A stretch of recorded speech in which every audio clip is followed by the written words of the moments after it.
The grand diplomatic convergence of Velgraf Prime was supposed to be a turning point in interstellar politics. For the aliens, it was a chance to demonstrate dominance without engaging in another costly war. For Earth, it was a begrudging opportunity to stop getting blown up over mining disputes and start pretending to care about galactic decorum. For General Amanda Graves, it was Tuesday. She arrived late, naturally.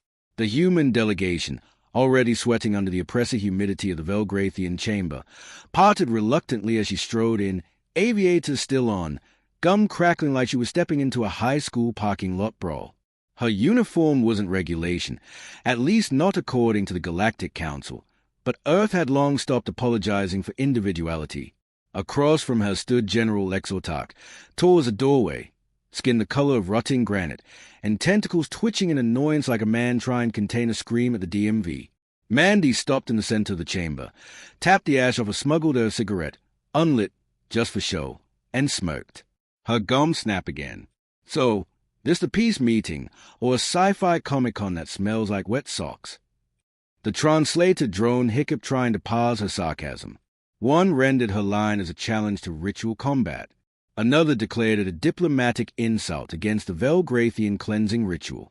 The third just exploded from overload. Exotarch's jaw, or what passed for one, tightened. He had conquered 7 planetary systems in 3 solar cycles. He'd turned the tide of the Battle of Grathan Reef by sacrificing an entire battalion in the name of strategy. His name inspired dread in War Academy from the Adrax clusters to the Yulnari Nebula.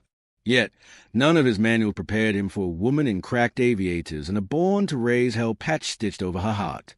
The Velgrad general finally spoke. His voice rumbled like a thunderstorm trapped in a metallic pipe. Human representative, your irreverence is offensive. You disrespect our customs. Mandy tilted her head. Oh, I thought this was a part where we exchange insult before shaking hands and pretending to like each other. That's what happened with the Craxians. Remember? Or did you miss that one while subjugating moon colonies? He took a step forward. The silence in the chamber thickened. Earth's ambassador, a thin man with a receding hairline and a full-blown panic attack in progress, whispered urgently into a hidden MIC, begging command to abort. Exotarch's tentacles recoiled and snapped forward in a single fluid motion. His central foot shot out, a blur of alien power and precision, connecting with Mandy's abdomen in a crack that echoed across the dome. She flew backward, slammed into the ornamental column shaped like a Velgrathian birth god, and crumpled to the floor. The room was dead quiet. The Velgraf Council expected her to groan, cry, or at the very least, stay down. Mandy didn't. She pulled herself up slowly, wiped a line of blood from her lip, spat a loose molar onto the ground, and laughed. Good kick. That from a martial art, or you just invent that crap on the spot, she said, standing fully, brushing off dust like it was just another Friday scuffle outside a Texas dive bar. Exotarch narrowed his eyes. You mock discipline with chaos. You should not have come. Mandy leaned forward, adjusting her stance with the calm of someone who'd been knocked down enough times to consider it foreplay. Buddy, Earth's been dealing with your kind since we started arguing over parking spaces. You think I showed up here to play nice? I came because someone needed to see what humans do when you touch one of ours. The chamber erupted into shouting. Diplomats from at least 6 species began demanding reparations, or the invocation of Galactic Code 89B, the one about an authorized physical assault during ceasefire talks. The Velgrathian guards raised their weapons but didn't fire. Exotarch didn't order it, and even they were unsure whether this had been a misstep or a declaration. Mandy didn't break eye contact with Exotarch as Earth's delegation was forcibly escorted out. On the way to the shuttle, the ambassador hissed at her, "You've doomed this mission. What were you thinking?" She didn't answer. Her expression had turned unreadable, a rare silence falling over her usually flippant demeanor. The pain in her ribs was real. Her pride wasn't wounded. Her mission was only now beginning. By the time they were back on the Earth carrier orbiting Velgraf Prime, she had locked herself in her quarters. She sat in the dim glow of an ancient lamp shaped like a lava blob, staring at a cracked photo of herself standing in front of an oath flag with a wrestling championship belt slung over her shoulder. Younger, lighter, still wild, but less haunted. Behind her, a small screen blinked with a message from Oath High Command. Text only. Subject, contingency redline approval. It didn't even need to be opened. She already knew what it said.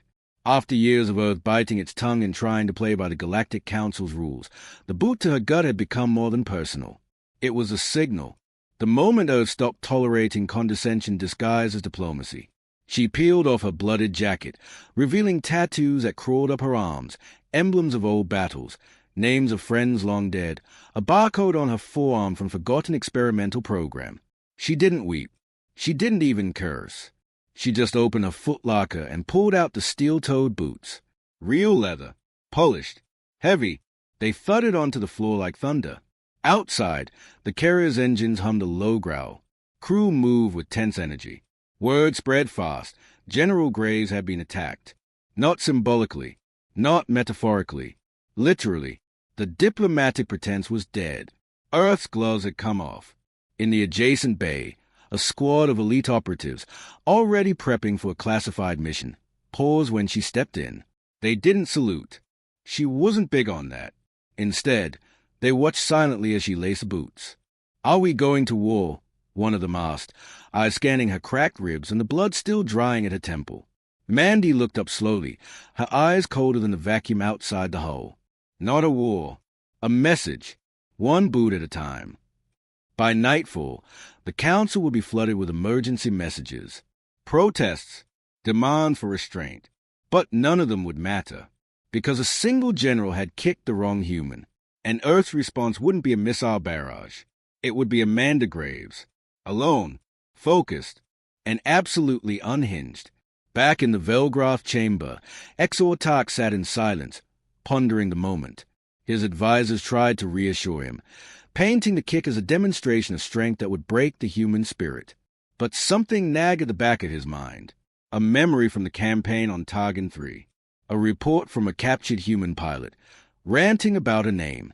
The same name scribbled across the ruins of a Velgroth garrison they'd lost unexpectedly. The name was always the same. Graves. He didn't sleep that night. Neither did she, because the rules had changed. And both of them knew this wasn't about honor anymore. This was personal. The corridors of Camp Chuck Norris pulsed with a rhythm of chaos disguised as preparation. Rows of soldiers barked in sync while metal thudded and roared like a rock concert set inside a tank factory. The air stank of engine grease, protein powder, and a barely contained sense of revenge. Amanda Graves walked through it all, her presence enough to part crowds without a word. She moved like someone who'd already decided how this would end. She wasn't here to start a war. She was here to finish one that hadn't officially begun. They had barely given her time to sit down before the doors slid open behind her and Colonel Rick Jackson entered, clutching a clipboard, wearing mirrored shades inside because the sun was no longer relevant to his cool factor. His hair was graying, his back was crooked, and his voice had the scratch of a man who'd smoked since the Reagan administration. He was the only man alive who still used a pager, and refused to acknowledge it was obsolete. He looked at her like a disappointed uncle at Thanksgiving who secretly admired her for breaking the table. "You really lit a bonfire out there," he muttered, tossing the clipboard onto the steel table. "Command says they are officially denying everything, but they also authorize full strategic response if it goes to hell." "It already did," Amanda replied, her voice flat but sharp. "You don't kick a general in the gut and expect a fruit basket." Jackson chuckled, tapping the ash off a cigar he wasn't supposed to be smoking indoors. "Tell that to the council. They are scrambling. Velgroth thinks we'll whine about sanctions. But you know the drill." She nodded. She knew the drill. Earth's diplomatic playbook had always been written in polite euphemisms and veiled threats. But Mandy came from the old school. She came from Detroit back alleys and Midwest steel. When someone hit you, you didn't call a lawyer. You called your cousin, grabbed a bat, and went knocking. Jackson motioned toward the monitor behind her. It flickered to life, revealing a cluster of alien systems highlighted in red. Velgroth Prime and its satellite colonies formed the core. Military outposts. Resource-rich worlds. The heart of the empire that had, for too long, treated Earth as a backwater experiment that had survived out of sheer luck. That illusion was about to be corrected. "We're pulling joystick and boomer out of cold storage," Jackson said. "They've been itching for a sanction, not Morales is half crazy from boredom." Park's been modding drone strike patterns using old Nintendo cheat codes. Good, Mandy said. We'll need both. Morales, known to most as Boomer, had once taken down a pirate flagship by repurposing a moonshine still into a plasma bomb. His sanity was questionable, but his loyalty was absolute. Park, Joystick, was a former esports prodigy who accidentally crashed a United Nations defense satellite into a lake and was rewarded with a drone strike program after proving she could do it again deliberately. Mandy stepped into the gear bay with measured calm. Her boots echoed like punctuation marks, marking the next sentence in a war no one was ready to read aloud. Technicians scrambled around her as she scanned the lockers. Standard issue gear was neatly organized until she reached the restricted section, locked behind biometric verification and sealed with a fingerprint from a long-dead general. She pressed her palm against the scanner. It buzzed, coughed, then clicked open. Inside sat the relics of Earth's unspoken contingency plans. Weapons forged in paranoia, armor too illegal to list, and one device that made her hesitate, the equalizer. It didn't look like much, a rifle with far too many buttons, some blinking lights, and a tiny cassette deck lodged into the side. A faded sticker near the trigger read, "Play loud or die trying." She slid in an ancient mixtape labeled Mandy's War Jams Volume 1 and pulled it free from its cradle.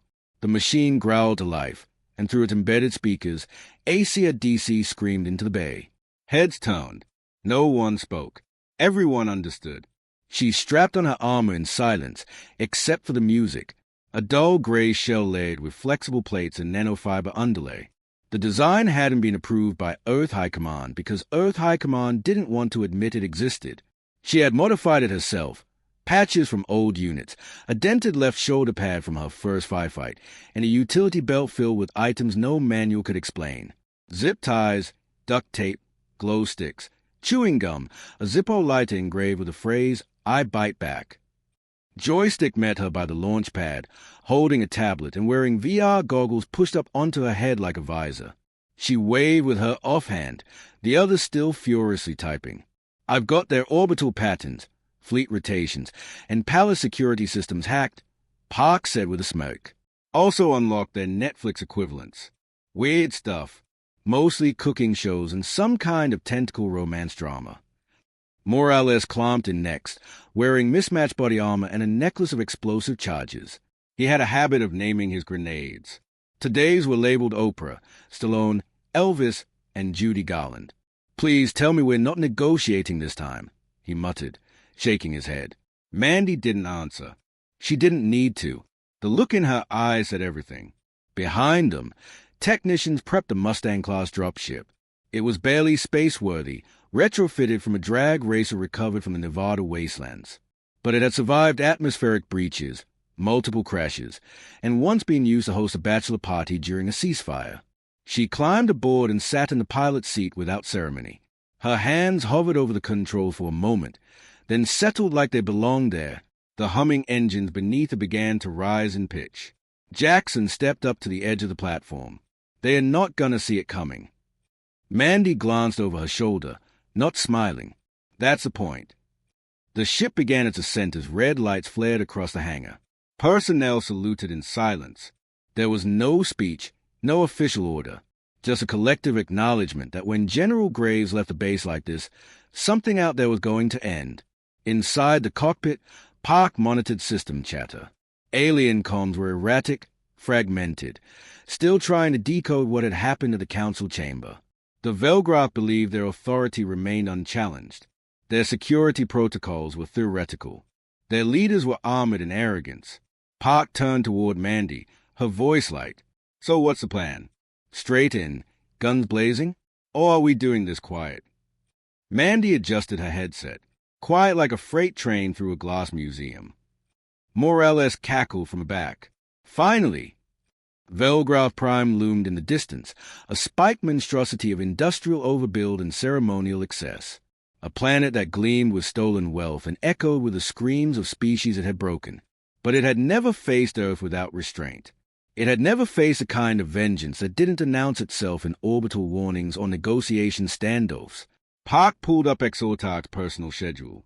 She projected it mid-air for them to see.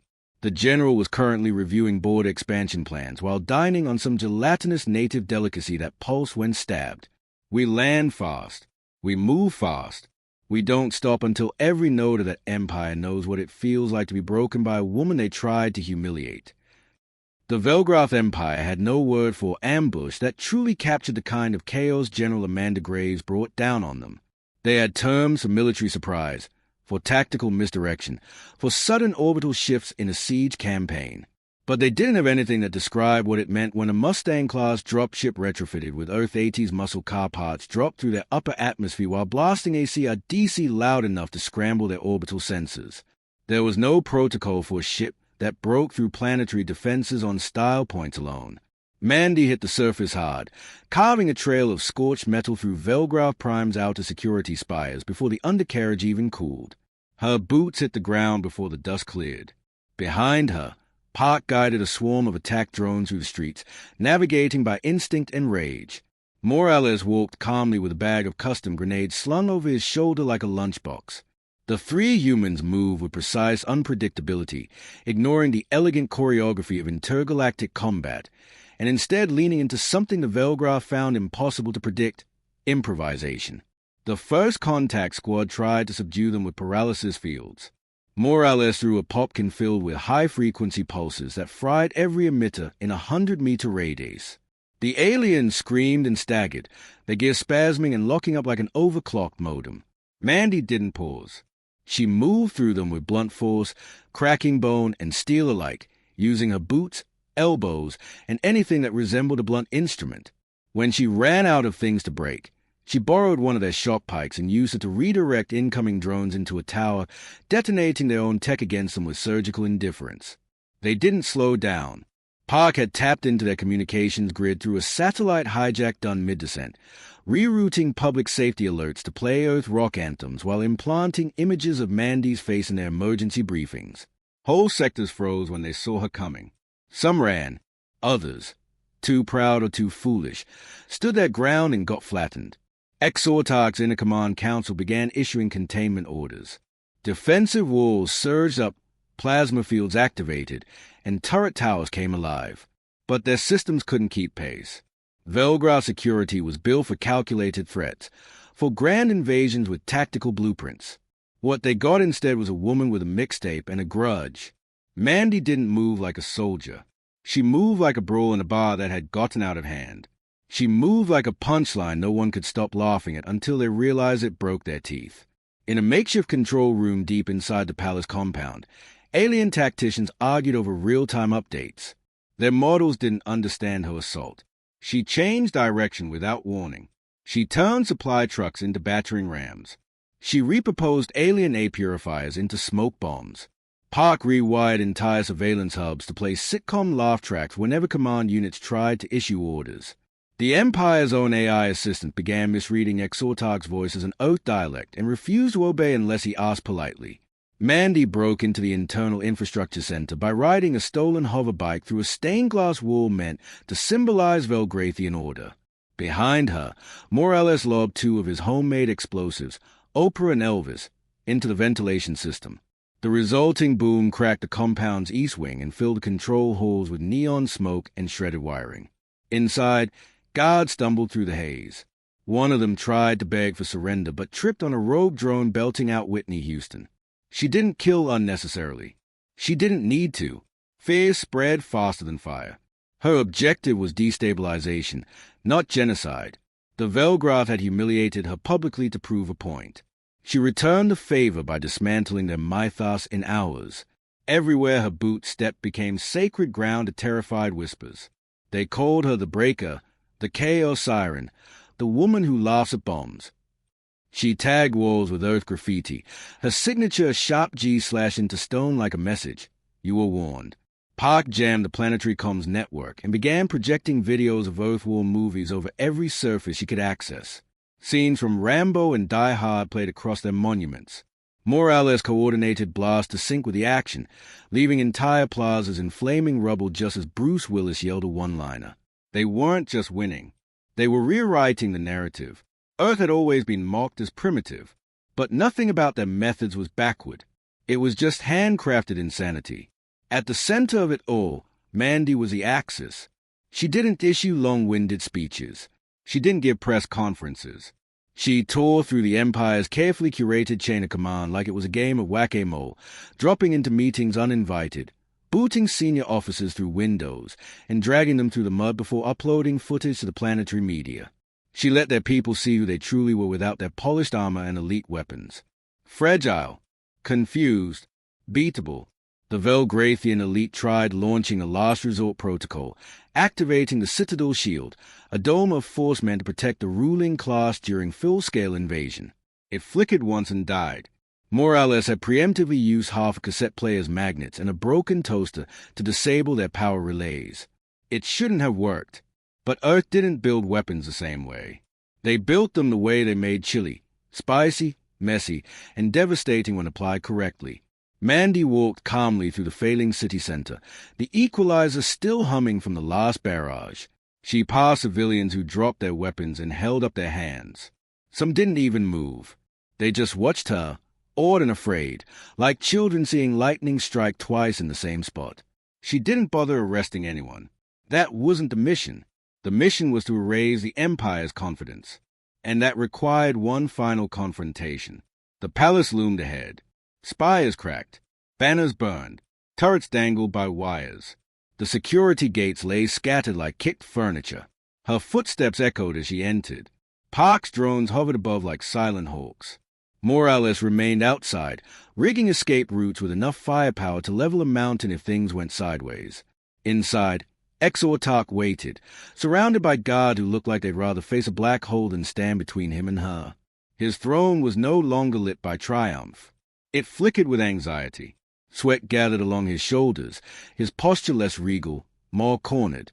Amanda stopped 10 feet away. No words, no taunts, just presence.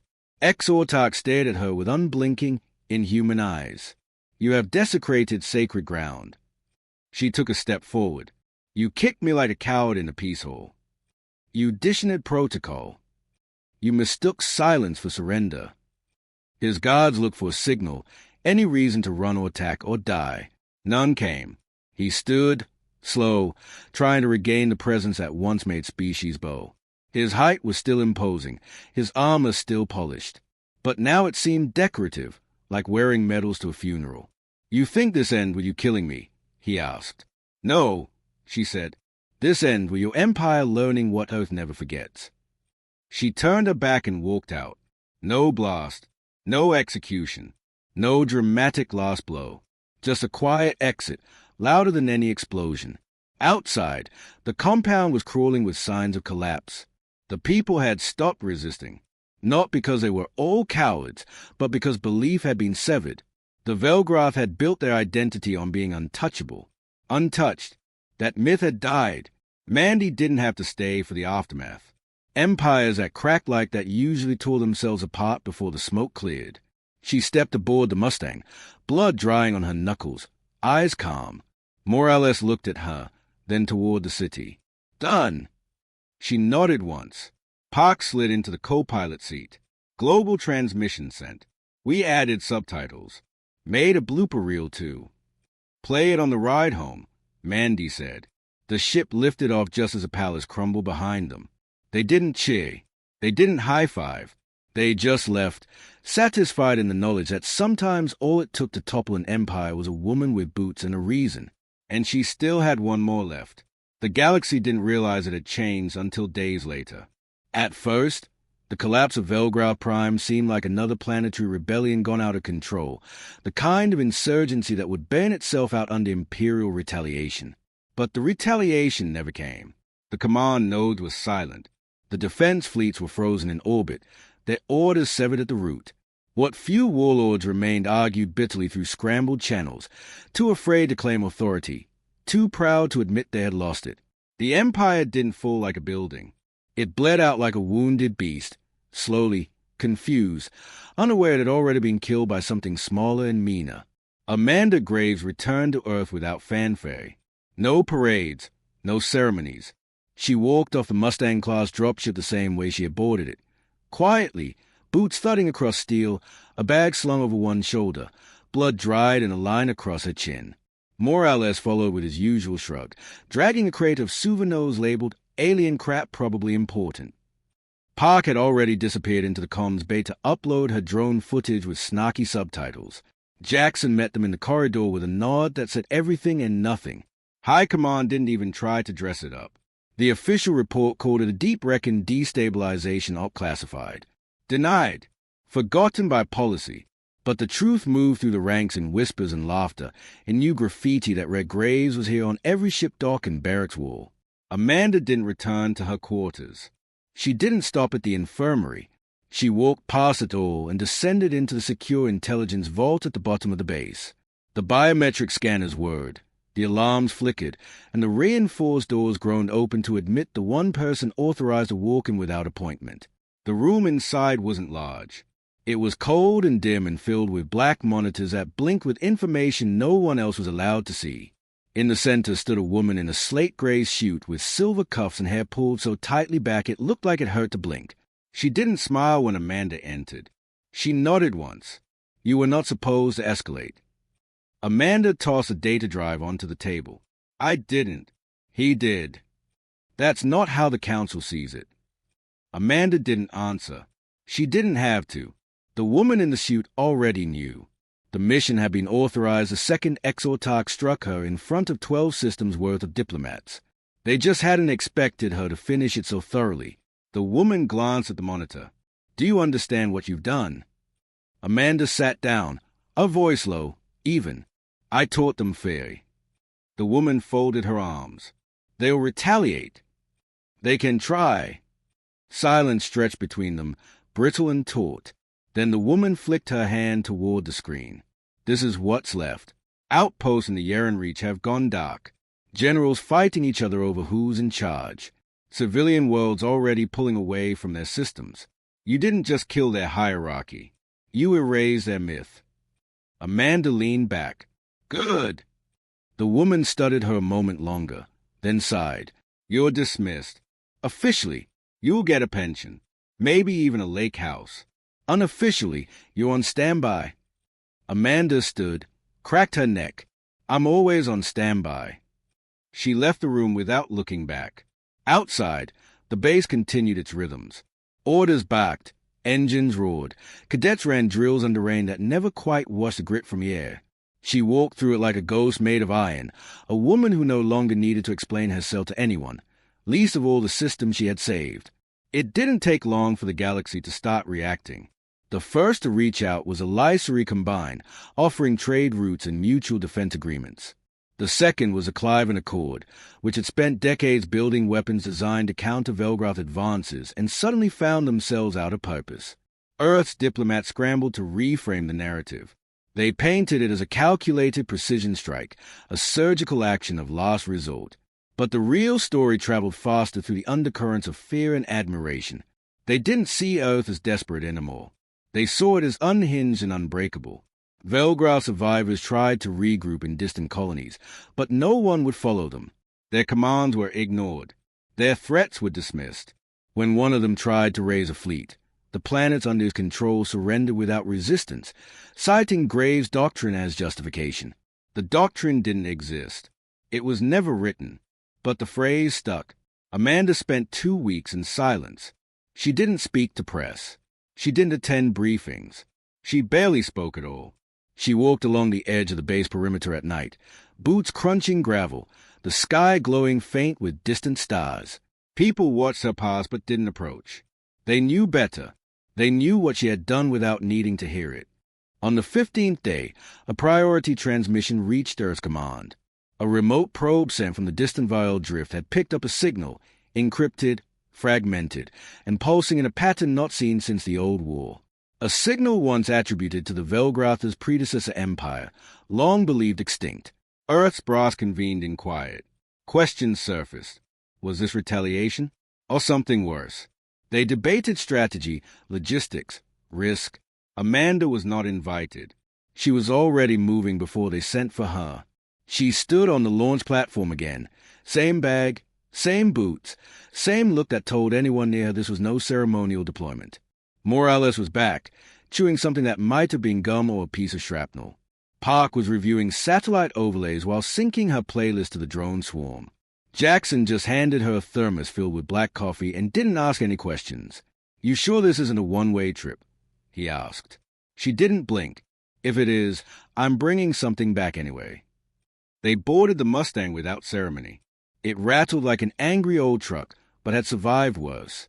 The launch cleared without incident. Earth Command didn't even bother issuing a press release.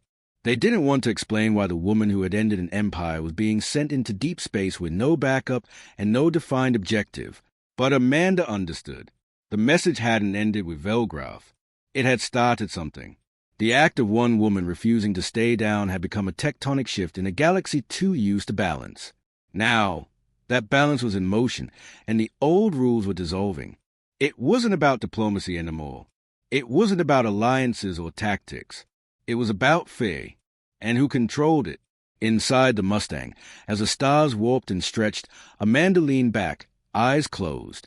Park nudged her. "You think this is another empire?" "No," she murmured. "Something older." Morales grinned. "Hope they got good boots." Amanda didn't smile. She didn't frown either. She stared ahead, past a viewport, where 1,000 lights blinked like warnings waiting to be ignored. She wasn't chasing glory. She wasn't seeking revenge. She had already proven herself. Now she was a symbol they feared, the reminder that humans didn't play by the rules. They wrote their own book with dirt under their nails and madness in their bones. The new conflict wasn't written in treaties or bound by council. It was inscribed in the footsteps of a general who'd been kicked and got back up. Not just a fight, but to erase what had done it. The Mustang vanished into slipspace. And somewhere out there, something blinked in return.